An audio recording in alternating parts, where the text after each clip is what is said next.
తదుపరి రాశి మకర రాశి. ఈ రాశి వారికి అనుకోని ఖర్చులు వస్తాయి.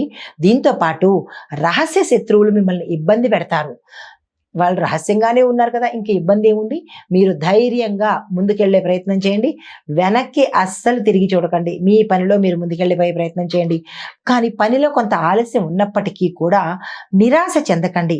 అంటే నేను చెయ్యలేను, నా వల్ల కాదు ఇహ అని ఆ పనిని వదలకుండా పట్టుదలతో ముందుకెళ్ళినట్టయితే కనుక సక్సెస్ సాధించే అవకాశం కనబడుతోంది. కుటుంబంలో అన్యోన్యంగా ఉండబోతోంది. తర్వాత ఆరోగ్యం కూడా చాలా చక్కగా ఉండబోతోంది.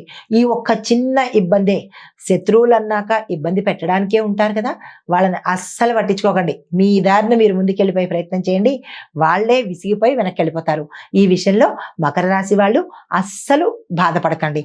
అయితే మీకు చెప్పదగిన పరిహారము, శని భగవానుడికి నువ్వుల నూనెతో దీపం వెలిగించడంతో పాటు ఒక్కసారి ఆ స్వామివారిని ఆలయంలో పాద దర్శనం చేసుకోండి.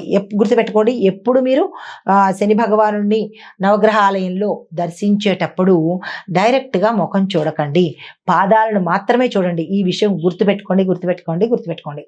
ఎందుకంటే ముఖం చూసినట్టయితే కనుక ఆ స్వామి, మనం ఏదైతే పని మీద వెళ్తున్నామో అది చెడిపోవడంతో పాటు ఇంకా తీవ్రమైన ఫలితాలు పొందే అవకాశం ఉంటుంది. కాబట్టి ఎప్పుడూ స్వామివారిని కళ్ళల్లో కళ్ళు పెట్టి చూడవద్దు. అయితే ఈ పరిహారం పాటించుకుని మకర రాశి వాళ్ళు విజయంతో ముందుకెళ్ళండి.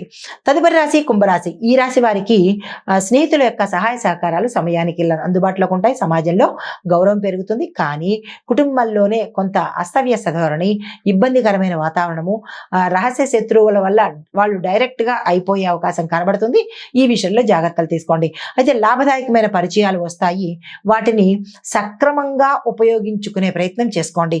కొత్త ఆలోచనలు వస్తాయి. వాటిని ప్రారంభించడానికి, అమలు చేయడానికి ముందుకు వెళ్లే ప్రయత్నం చేసుకోండి. మీకు చెప్పదగిన పరిహారము, పేదలకు బట్టలను దానంగా చేసుకోండి. విడిచినవో, చిరిగిపోయినవో, మాసిపోయిన బట్టలు కాదు, కొత్త బట్టలను దానంగా ఇచ్చుకోండి.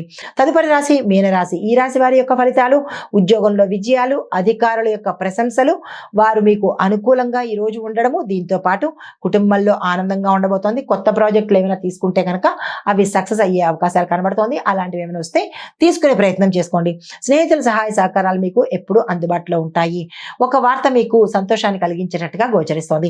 మీకు చెప్పదగిన పరిహారము, దుర్గా అమ్మవారి స్తోత్ర పారాయణ సాధ్యమైనంత వరకు చేసుకుంటూ ఉండండి. మనకి దేవీ నవరాత్రులు కాబట్టి ఎటువంటి అడ్డంకులు ఉన్నా సానుకూలంగా వాటంతట అవి తొలగిపోయే అవకాశం కనబడుతోంది.